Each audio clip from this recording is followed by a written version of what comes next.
But this is the front door from the inside. You can see pictures of the outside, so you know how you get up to the front door. This is the inside front door.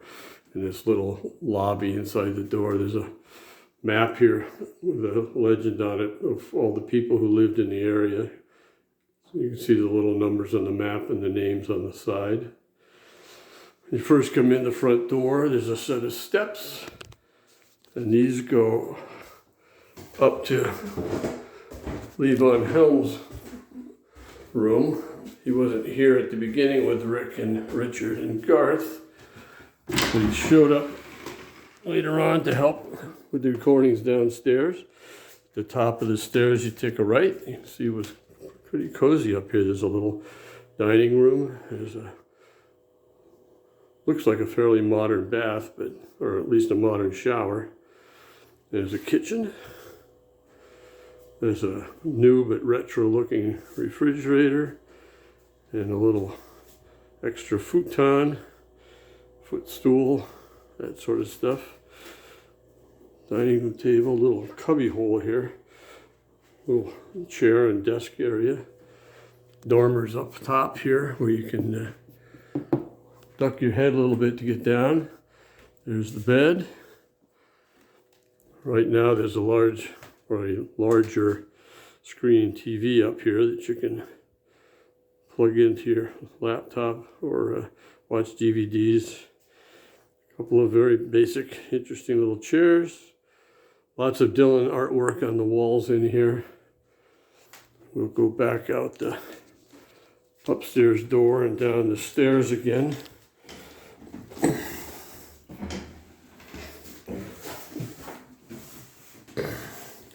Try and keep this as steady as I can while I walk around in here. They're long, so the steep stairs. And when you come in the front door, there's where the stairs are. You turn left into the big living space. The typewriter and that table were there. I've seen pictures of Bob and a couple of the guys sitting around that table, looking out the big picture window out into the yard. Fireplace. Over there is the dining room. And over on this side, this television, I believe, is original. I've seen some pictures of the place when the boys were working here, and that TV, it's a Muntz. Look that up. Earl Madman Muntz was a TV pioneer. I think he made the first under $100 black and white TV. If we walk over to here, take this left between the living room and the dining room. There's a door over here. This is Rick Danko's room. It's a little chilly out here because no heat on out here. But you can see there's a back of the fireplace, a wood pile, nice view on three sides of the house. A lot of deer up here. And the red floor. People that own the place who took us down in the basement the other day that said, Rick painted this floor.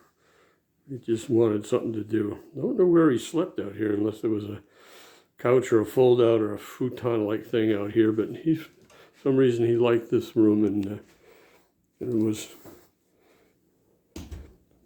separate from he could separate it from the house by locking that door between them.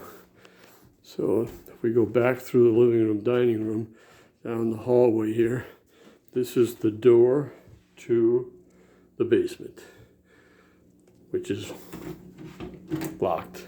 We did get to go to the basement. This is Richard Manuel's room, which is where Barb and I slept.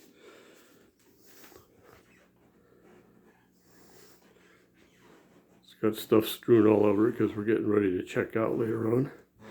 Nice big room.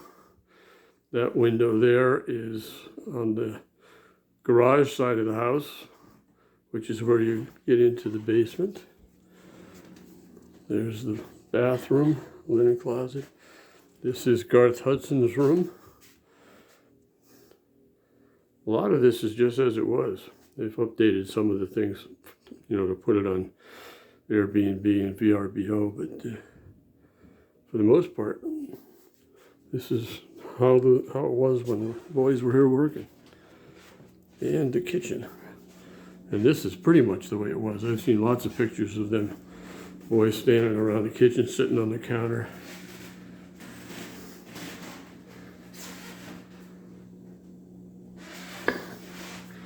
We had our couple of meals in here with, just like the boys did. And the back door of the kitchen, the second door of the kitchen runs out back into the living room. And we come back in and get another view of the dining room and the living room. That sofa might be original. We sat on it. It sunk so low we couldn't get out of it. And then back to the beginning of the tour, the front door. And that's it. It was a great 3 days. Had a wonderful time here. And man, it was, talk about a big bucket list item to check off. Cheers.